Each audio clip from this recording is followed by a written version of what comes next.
Bueno mantenerse en el tema porque el tiempo es muy corto. Entonces vamos a abrir nuestra Biblia, por favor, en Apocalipsis. Apocalipsis capítulo 20, versículo 1 al 10. Apocalipsis 20, versículos del 1 al 10, por favor.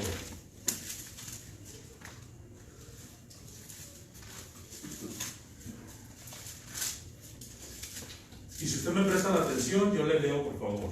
Sí. Y vi un ángel que descendía del cielo con la llave del abismo y una gran cadena en la mano, y prendió al dragón, la serpiente antigua, que es el diablo y Satanás, y lo ató por 1000 años. Y lo arrojó al abismo y lo encerró y puso su sello sobre él, para que no engañase más a las naciones, hasta que fuesen cumplidos 1000 años. Después de esto debe de ser desatado por un poco de tiempo.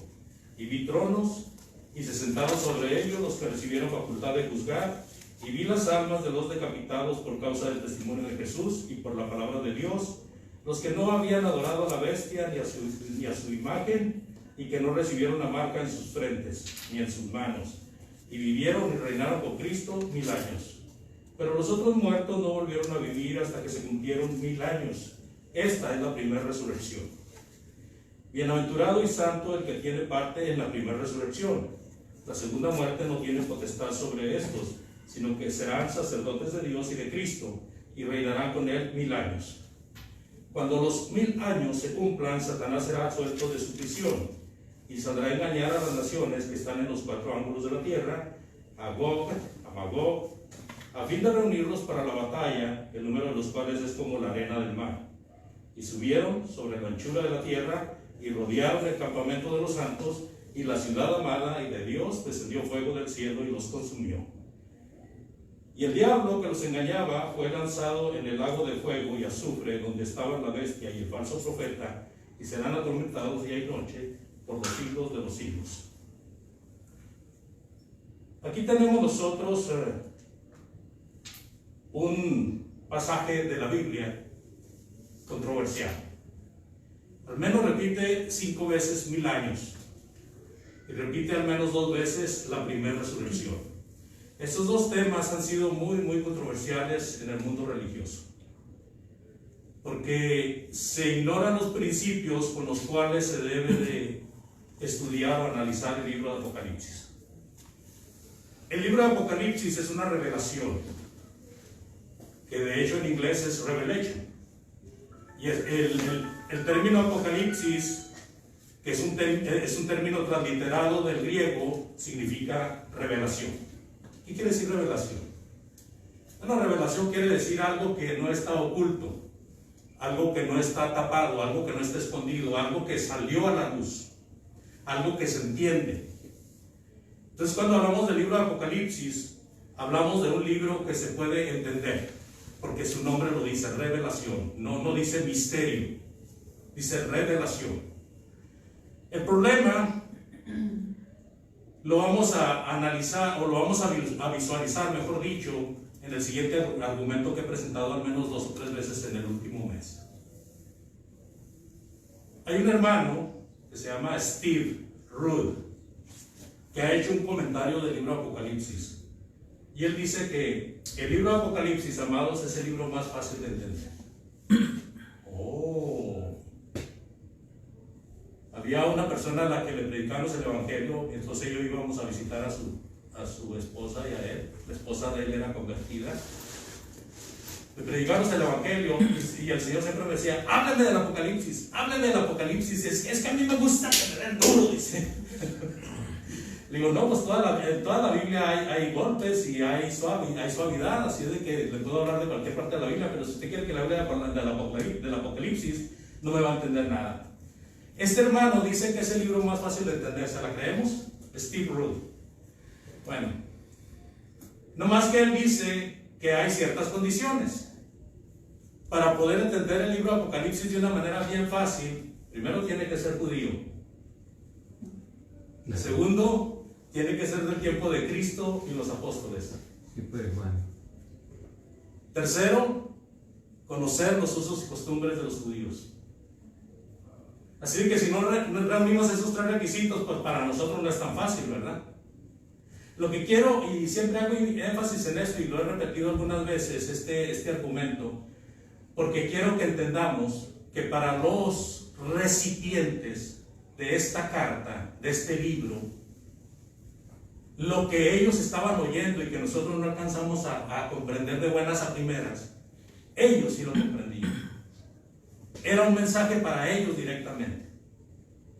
Así que cuando nosotros nos ponemos a estudiar el libro de Apocalipsis, tenemos que ponernos en los zapatos de ellos. Bueno, ¿cómo pensaba el judío de aquel tiempo? ¿Qué estaba pasando con el judío de ese tiempo? ¿Por qué era necesario un mensaje de esta índole, la verdad? Con símbolos, con tanto símbolo, con tanta figura. Y entonces empezaremos, al menos, a tener una buena forma de entender el libro. Aquí hay dos temas, vuelvo a repetir, en estos versículos que acabo de leer, o que leímos, ¿verdad? Todos. 1000 años y la primera resurrección. 1000 años porque están dentro de un contexto completamente simbólico, pero la mayoría de nuestros amigos religiosos le dan una interpretación literal, especialmente a 1000 años. Le dan una interpretación literal de tal manera que él dice que Jesús va a venir por segunda vez a la tierra y va a reinar por 1000 años. De tal manera que aquellos que no se arrepintieron, que no tuvieron el amor de Dios en sus vidas, por no querer a caminar con Dios, pues van a tener una segunda oportunidad. ¡Qué cómodo! ¡Qué cómodo! ¡Qué cómodo! O sea, ¿y los demás qué? ¿Y para qué vino Cristo a morir en la cruz entonces? Si el propósito, uno de los grandes propósitos de Cristo de venir a la tierra es demostrar que el hombre puede llegar a Dios, si se arrepiente de sus pecados y lucha hasta el final, manteniéndose fiel hasta la muerte. Entonces ahí se termina todo. ¿Para qué quiero estar yo batallando si va a haber un periodo donde voy a tener un segundo chance, dice el americano? Second chance, segunda oportunidad. Bueno, me suena muy parecido a lo que pasa con la mayoría de las religiones. El católico, por ejemplo, nuestros amigos, los respetamos, los amamos, yo he platicado con ellos. Usted puede visitar mi página de YouTube y puede ver que hay varios videos donde yo estoy platicando acerca de las pláticas que he tenido con los católicos y que inclusive cito nombres de ellos. No es una forma de estar molestando a nadie, pero es una forma de aclarar, porque si no ponemos el contraste, no entendemos. Nuestros amigos católicos, y no voy a decir una mentira de ellos, aceptan a la gente como sea. La cosa es nada más que vaya a misa, que haga su confesión de vez en cuando, ¿verdad? Que reciba la Eucaristía y que se moche, ¿verdad? Cada vez que hace un evento, ¿verdad? Bautismo, boda, lo que sea. Y ellos la ponen bien fácil porque usted puede tomar y se va al cielo. Usted puede mentir y se va al cielo, hay mentiras blancas. Usted puede bautizar a los niños y se va al cielo. ¿Sí me explico? Es una puerta bien fácil para entrar. O sea, si Dios nos hubiera puesto la iglesia católica como la iglesia de donde está el cuerpo de los salvos, pues sería bien fácil, bien cómodo. Si vamos con nuestros amigos que son más estrictos, nuestros amigos los testigos de Jehová, son estrictos, son tan estrictos que si un esposo no logra convencer a su esposa de hacerse testigo de Jehová, va a llegar el momento en que tiene que separarse o divorciarse de ella, porque no se hace testigo de Jehová y no puede estar conviviendo con un inconverso. Estrictos. Eso no dice la Sagrada Escritura, pero ellos sí lo dicen. Ellos dicen que el comer sangre es igual que transfundir sangre. Pero le ponen facilidades al ser humano, hermanos, que el ser humano siempre está buscando ese tipo de facilidades. Le dicen que puede bailar poquito, le dicen que puede tomar poquito, le dicen que puede decir una que otra mala palabra poquito nomás. Imagínense la cantidad de gente que viene a ellos por estas facilidades. Les ponen muchas cosas muy estrictas, pero les dan facilidades donde les gusta, hermanos. La mayoría de nuestros amigos religiosos tienen sujeto y cautivo a la gente a que tiene que dar un tiempo. Y ahí está la gente enojada y buscando, ¿por qué tengo que dar diezmo y todo? Pero ahí están. ¿Por qué? Porque les tienen música. Porque le dan rienda suelta a las emociones. De tal manera que la gente está bien contenta ahí en ese lugar. No, es que yo cuando salgo ahí hasta salgo cansado, con ganas de irme a dormir. Es un relajamiento, pero muy bonito. Danzamos, servimos a Dios con los pies, ¿verdad? Cuando andan moviendo los pies. No hay problema de que usted mueva los pies o las manos cuando está adorando a Dios. El punto es el desorden, hermanos. ¿Verdad? Dice el Señor en 1 Corintios 14:40, hágase todo decentemente y con orden. Entonces lo que quiero decir aquí, que es muy fácil seguir cuando se dan esas chanzas. Entonces la mayoría de los religiosos que creen en que va a venir Cristo a reinar 1000 años en un tiempo futuro y luego va a haber una segunda oportunidad, pues caen redonditos. Nuestros amigos bautistas también dicen que ya cuando uno se convierte a bautista ya es salvo y para siempre salvo, que haga lo que haga, nadie le puede quitar de la salvación. Qué fácil, ¿no? Me hago bautista y hago lo que me da mi gana, que a todo voy a dar la salvación. ¿Hasta dónde llega la situación? Entonces por eso hay tanta persona. Dice el Señor, ancho y espacioso es el camino que lleva, pero angosto, ¿verdad? El camino que lleva, angosto y estrecho, el camino que lleva a la vida eterna. Entonces siempre va a haber un pequeño remanente sirviendo a Dios. Siempre. Yo le invito que cuando estemos estudiando o cuando esté viendo sermones, usted autoanalice su vida si realmente está sirviendo a Dios, para que esté seguro de que pertenece a ese pequeño remanente. Y si usted no está sirviendo a Dios, entonces agárrelos para que sirva a Dios. Entonces aquí la situación, amados, es que cuando empezamos a leer estos versículos, encontramos ese trasfondo de que 1000 años para nuestros amigos son literales. Pero la situación es que cuando nosotros le damos una repasadita y hacemos preguntas muy afines a lo que estamos leyendo, pues encontramos de que si yo digo que 1000 años es literal y no simbólico, estoy siendo injusto con las Sagradas Escrituras. Estoy haciendo de la palabra de Dios lo que yo quiero. Mire, primer versículo. Y vi a un ángel que descendía del cielo con la llave del abismo y una gran cadena en la mano. ¿Sí? Primeramente, un ángel, ¿de dónde descendió? Del cielo. ¿Que era ser humano? Ángel. ¿O espíritu? Puede ser un espíritu. Aquí se refiere más a un espíritu. Descendía del cielo con la llave física, literal, una llave de metal, de fierro, de plástico, sí, o una llave simbólica. Tenía que ser un aspecto espiritual también. Imagínese un ángel con una llave literal. Imagínese a un espíritu con una llave literal. No, es espiritual también la llave. Y luego dice del abismo. ¿Verdad? ¿El abismo qué es? Posiblemente el infierno. ¿Pero qué es, hermanos? ¿Cómo formamos un abismo? ¿Cómo lo vemos? Un vacío. Es un vacío, ¿verdad? Un gran hoyo, un gran hueco que está abajo. Y luego dice una gran cadena, y luego aquí me llama la atención que dice una gran cadena, hermanos. Imagínense un espíritu arrastrando una cadena gigantesca. ¿Verdad? Parece que estamos viendo la película de Nicolas Cage, su película, hermano, donde sale como de fantasma y sale arrastrando una cadenota ahí entre los edificios parece que es de Nueva York, no estoy seguro. Pues como un espíritu va a traer algo material, ¿verdad? Aquí en las Sagradas Escrituras, siempre que se habla de espíritus, que traen algo, todo es simbólico. Y son símbolos que nuestros hermanos en el primer siglo entendían perfectamente bien. Ellos sabían que era la llave, ellos sabían que era el abismo, ellos sabían que era la cadena. El problema es que nosotros no lo sabemos, entonces tenemos que estudiarlo, analizarlo. Ahora,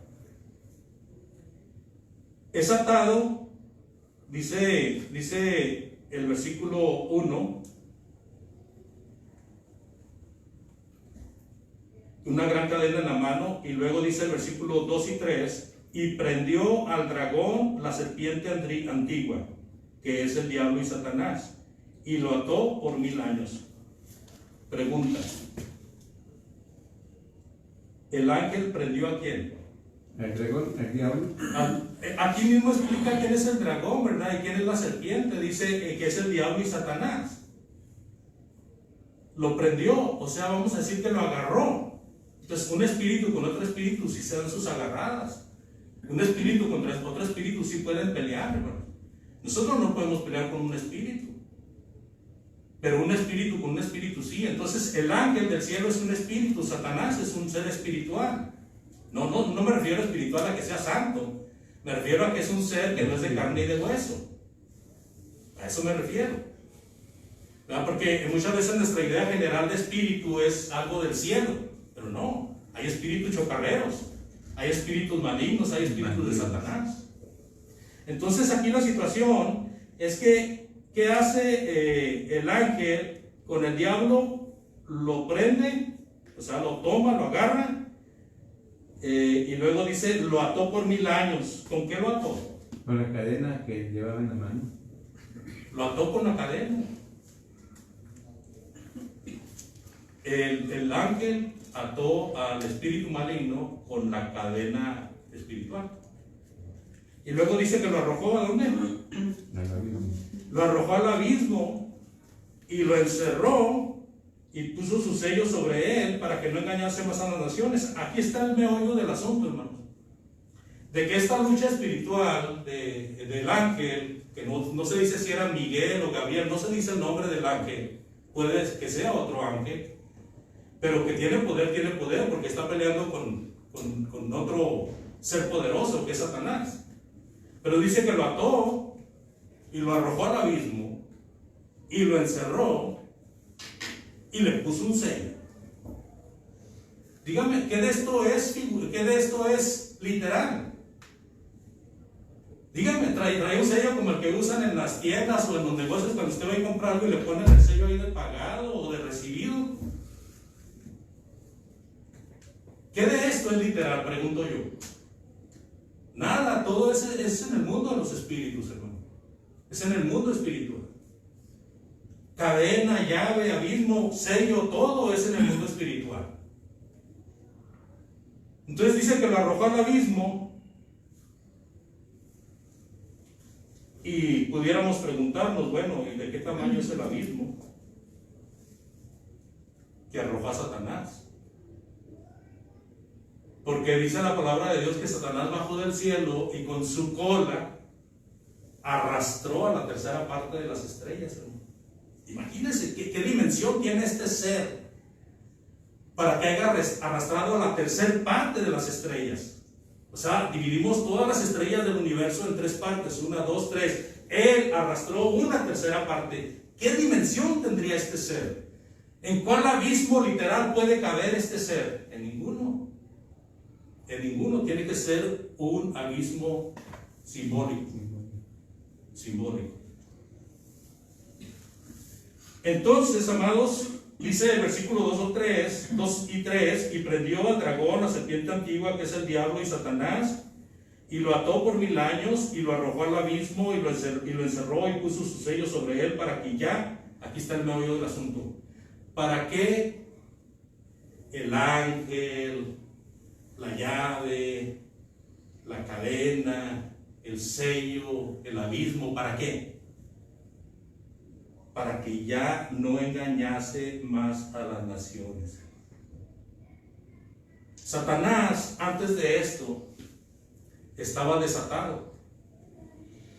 Y este tiempo en que Satanás estaba desatado, hermanos, es precisamente el tiempo de Jesús y los apóstoles.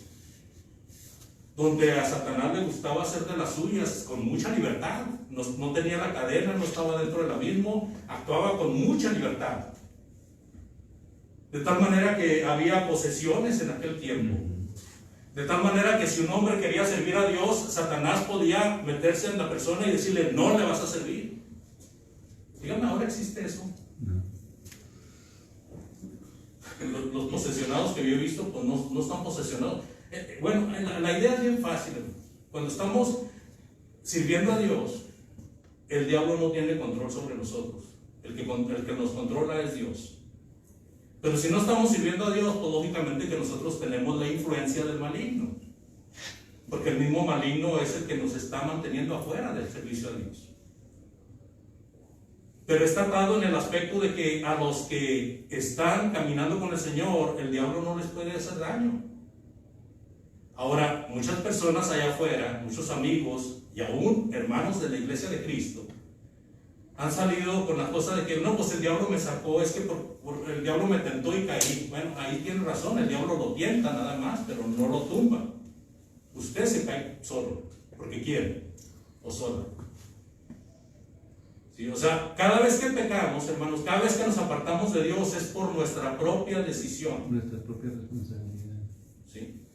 Y ahora que estamos caídos, entonces sí, Satanás va a tratar de mantenernos ahí, a como dé lugar, hermanos. Y ya no regresemos al camino. ¿En qué sentido? De que nos va a poner tentación tras tentación. Y si nosotros no nos arrepentimos del pecado que ya sabemos que tenemos, estamos diciéndole a Dios, no te quiero, Señor. Entonces el hombre queda desvalido, queda desprotegido completamente de Dios. Y entonces hay brujería, hay hechicería, hay que me pusieron un mal y que me hicieron tal cosa y que me maldijeron. ¿Por qué? Porque no tiene la protección de Dios y es bien fácil caer en esas situaciones. Aparte de todo existe la superstición, ¿verdad? Y la influencia del mal que tiene mucho poder. ¿Cuántas personas con el COVID se enfermaron nada más por pura, ¿cómo se dice? Psicología. ¿Cuántas? ¿Cuánto estuvieron dale y dale ahí en México los contrarios al gobierno federal de que la enfermedad estaba haciendo estragos por todas partes cuando ni siquiera había empezado ahí en México, hermanos, cuando estaba bien controlada ahí en México? Muchos. ¿Y cuántos comentarios oímos de personas que estaban enfermas de tanto oír lo que se decía del COVID? Muchos. ¿Por qué? Porque no tienen una fe, no tienen una esperanza. Andan sin Dios, sin esperanza y sin nada en el mundo.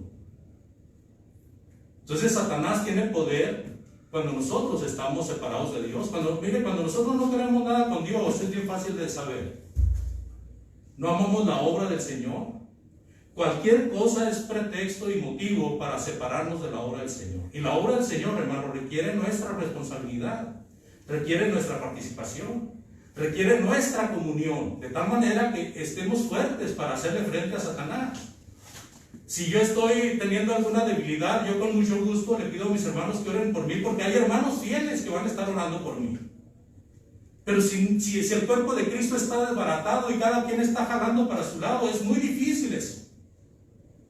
Entonces, que sea esto también, este comentario, este estudio, que sea un llamado a la unidad, hermanos. Somos hermanos de Cristo, somos la familia espiritual. Usted no va a encontrar más ayuda espiritual que dentro de las cosas del Señor. Y dentro de las cosas del Señor no es estar en el mundo, no es estar siguiendo la corriente de esta vida, la vanagloria de esta vida. Eso es vano, por eso se llama vanagloria, porque es vano. Tenemos que estar dentro del cuerpo, tenemos que ser responsables con el cuerpo. Esta pandemia parece que nos ha distanciado. Bueno, ya nos distanció un rato, ahora vamos a juntarnos otra vez. ¿Cómo? Pues así como estamos ahorita, tomando las medidas necesarias. Si usted trae su cubrebocas, si usted guarda su distancia, si usted se desinfecta, no le va a pasar nada. Pero si usted se descuida, pues se va a infectar, o se puede infectar. Entonces es importante la unidad, es importante la comunión. ¿Por qué no queremos estar teniendo comunión con la familia de Dios? Porque algo andamos haciendo mal, amados. En algo estamos ofendiendo a Dios y no queremos que los hermanos nos digan nada. No queremos que nos toquen el punto débil, porque nos vamos a enojar. Entonces yo les invito en el amor de Cristo, respetemos a Dios, respetemos la comunión con Dios, porque somos llamados a tener una comunión como hermanos. Y si nosotros nos mantenemos unidos, el diablo no nos puede vencer, no nos puede hacer nada, porque está atado. Y ese es el mero meollo del asunto de la atadura. Dice, para que no engañase más a las naciones hasta que fuesen cumplidos 1000 años. Y después de esto debe de ser desatado por un poco de tiempo. Entonces el propósito de atar a Satanás, el propósito del ángel, el propósito de la cadena, del abismo y todas estas cosas, es mantener a Satanás sujeto para que no haga daño a los hijos de Dios. Comentarios o preguntas hasta aquí, hasta el versículo 3. Comentarios o preguntas. Yo tengo un Mano. comentario, hermano. Satanás está como puesto en un palo en el centro, ¿verdad? Amarrado con una cadena. Y si usted no quiere ser mordido por él, no se debe meter en el campo de él. O sea, Satanás no tiene ningún poder sobre nosotros. El poder que tiene Satanás sobre nosotros es el que nosotros le demos. Si nosotros le damos poder, él nos acaba. Si nosotros no le damos poder, no nos acaba. Dice ahí Santiago, resistir al diablo y él huirá de vosotros. O sea que en realidad nosotros tenemos todo el poder porque lo recibimos de Dios, ¿verdad? Para poder decirle a Satanás, hasta aquí vas a llegar. Sí, ¿y cómo logramos esto si no tenemos responsabilidad como familia de Dios? Ahora, el diablo, ¿cuál es el principal instrumento que usa el diablo para vencer la obra de Dios? ¿Cuál es el principal instrumento? El trinche, la cola con punta de lanza, los cuernos. ¿Cuál es el principal elemento, hermano, que usa Satanás para destruir la obra de Dios?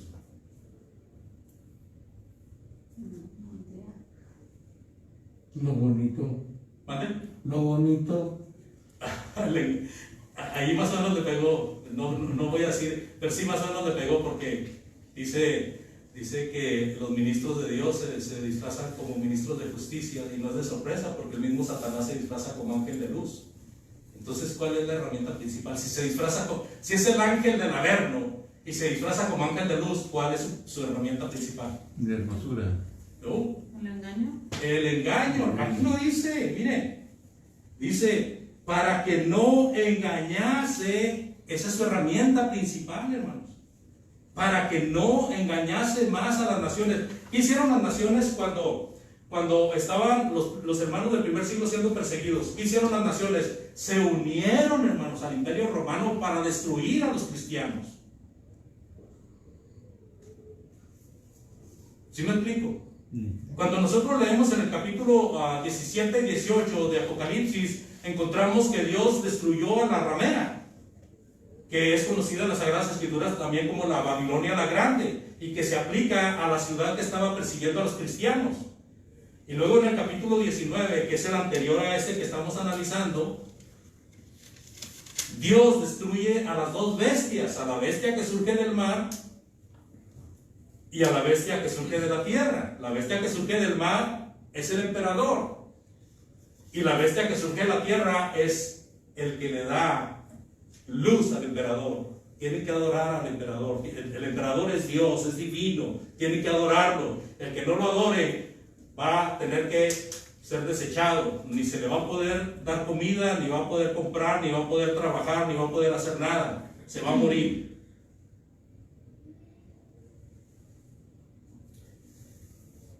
Así de que el ángel ata, arroja, sella.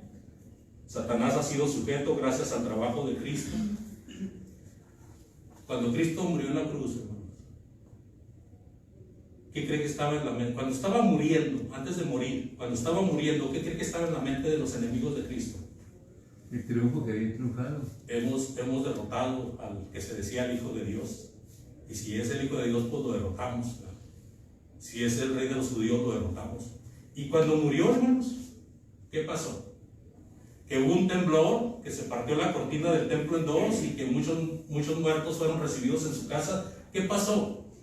Cambió el panorama completamente. Muchos de los que creían que habían dominado a este hombre loco que andaba predicando que era el Hijo de Dios, Quedaron asustados y dijeron, realmente este era el justo de Dios.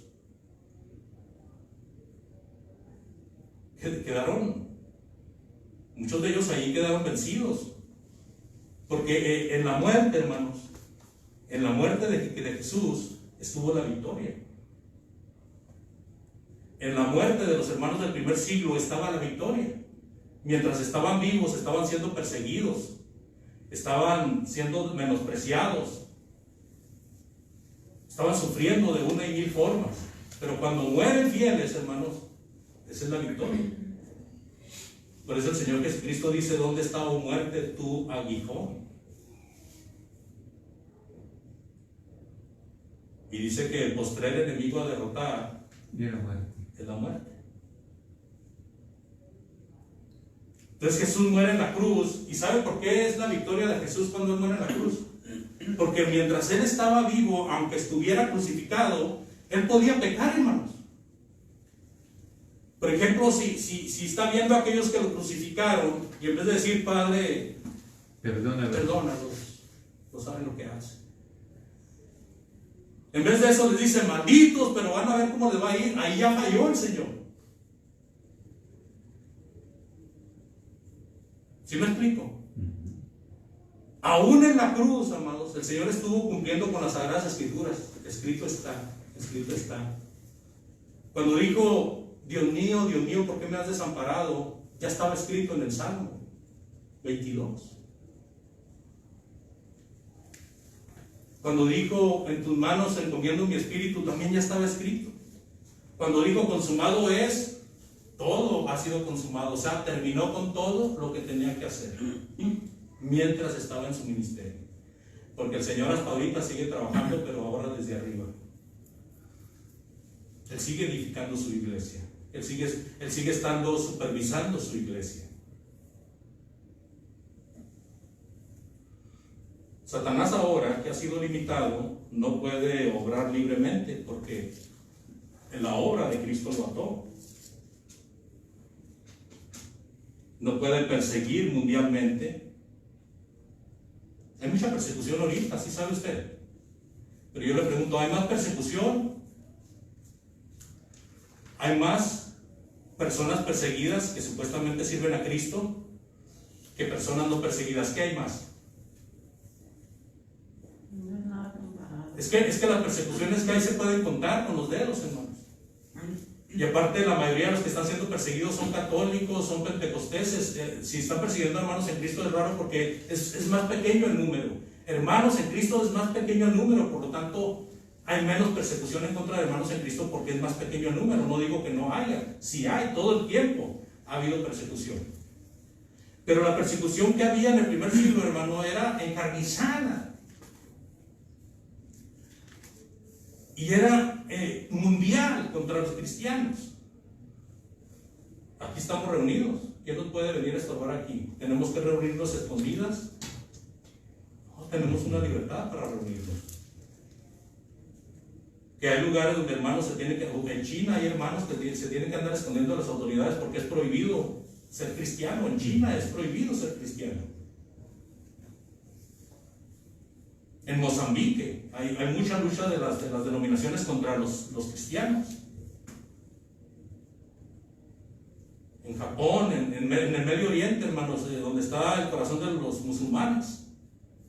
En las tierras de Turquía, por ejemplo, hay mucha persecución en contra del cristiano. Hay muchas partes donde se está persiguiendo al cristiano, pero no es una persecución mundial. Quedó Satanás limitado.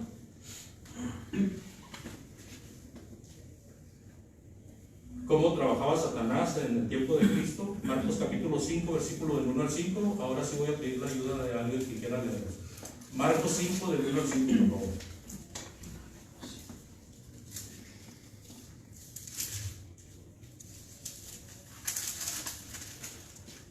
Marcos 5, del 1 al 5.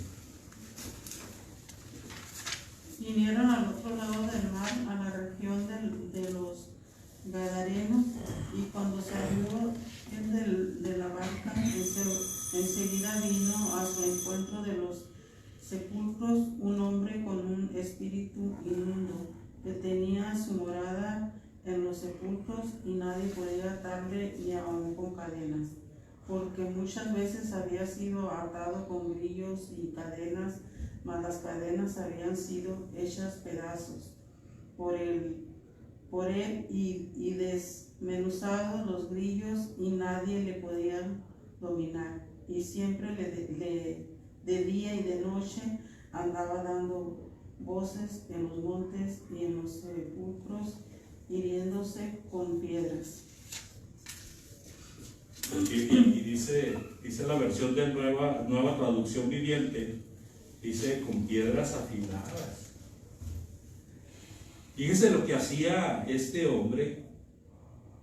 Este hombre era de un lugar llamado Gadara, era gadareno, y este hombre tenía o estaba poseído por un espíritu maligno, estaba poseído por el diablo usando algunos de sus espíritus, ¿verdad? Que realmente eran millares de espíritus adentro de este hombre, porque ¿cómo se llamaba el Legión? Legión, porque somos muchos, dice. Y entonces, ¿qué hacía este hombre? Vivía entre las cuevas. Nadie podía sujetarlo. Note la palabra nadie podía sujetarlo. Ni siquiera con cadenas. O sea que lo amarraron con cadenas. ¿Y qué pasó? Siempre que lo ataban con cadenas y grilletes, lo cual hacían a menudo, constantemente lo ataban con cadenas y grilletes. ¿Qué pasaba? Él rompía las cadenas de sus muñecas y destrozaba los grilletes. ¿Quién era él? El endemoniado. ¿Pero quién era el que destrozaba eso? ¿El hombre? El diablo. El diablo, hermanos. ¿Qué hacía el diablo con la cadena literal? La destrozaba. ¿Qué hacía el diablo con los grilletes? Los destrozaba. Porque un espíritu es más poderoso que todo eso. No, si el hombre no estuviera endemoniado, no podría hacer eso. ¿Estamos de acuerdo? No tenía huesos. Dice, día y de noche vagaba entre las cuevas donde enterraban a los muertos y por las colinas aullando y cortándose con piedras afiladas. O sea, lo tenía bien agarrado el diablo a este hombre. Y este hombre, yo creo, ni dolor sentía. No sentía dolor en el momento de estar con esa situación. Pero aquí vemos un real endemoniado. Yo me pregunto a estos endemoniados que salen ahora, estos endemoniados modernos, si se las ata con cadenas y grilletes, a ver si las pueden romper. No, es que no es lo mismo. Satanás tuvo una libertad, hermanos, en el Nuevo Testamento, en el tiempo de Cristo y los apóstoles, que no tuvo en el Antiguo Testamento, ni lo tuvo después del tiempo del último apóstol. O sea, después del primer siglo ya no tuvo este poder. Es cuando el ángel, de una manera simbólica, el ángel sujetó a Satanás, que realmente todo esto significa Cristo venció a Satanás por cumplir con la obra que le fue encomendada por su Padre. Vamos a dejar esto pendiente, está muy interesante. Del versículo 3 en adelante, la siguiente semana. Yo les agradezco. Bueno, el miércoles continuamos para terminar con este estudio, porque esto lo hemos estado viendo los miércoles. Yo les agradezco mucho su atención en esta mañana y les pido por favor que no dejen de acompañarnos en la siguiente, que dejen de apoyarnos, que necesitamos realmente ese ánimo que da el hecho de sentir que somos hermanos en Cristo y que estamos preocupados los unos por nosotros. Nuevamente le damos la bienvenida a nuestra hermana y a su esposo, ¿verdad? Y denles la bienvenida. Ellos son invitados de honor aquí en Indianápolis, así que aquí ¿cuánto tiempo van a estar por acá? Un mes. ¿Un mes? Ah, bendito Dios, los vamos a tener un buen rato. Sí. Bueno, si hay algún comentario, pregunta antes de concluir, porque ya va a sonar la segunda chicharra, el segundo timbre. Si hay alguna pregunta que quieran hacer larga o por que necesita mucha explicación, con toda confianza cuando terminemos, ¿verdad? Pueden hacerlo, pero seguimos con este estudio de mediante la próxima clase. Vamos a orar a Dios y vamos a pedirle a nuestro hermano Vicente que nos dirija en esta oración, por favor, hermano. De ahí donde está para hacerlo. Oremos, hermano. Eterno Padre que estás en los cielos, santificado sea su santo nombre. Gracias, Padre, por darnos le pedimos, Padre, que nos perdone nuestros pecados a cada uno de nosotros. Pedimos, Padre, también por los que nos están visitando, pedimos por ellos. Gracias, Padre, por la paciencia y misericordia que nos tienen con nosotros. Pedimos, Padre, por todos aquellos que están enfermos también.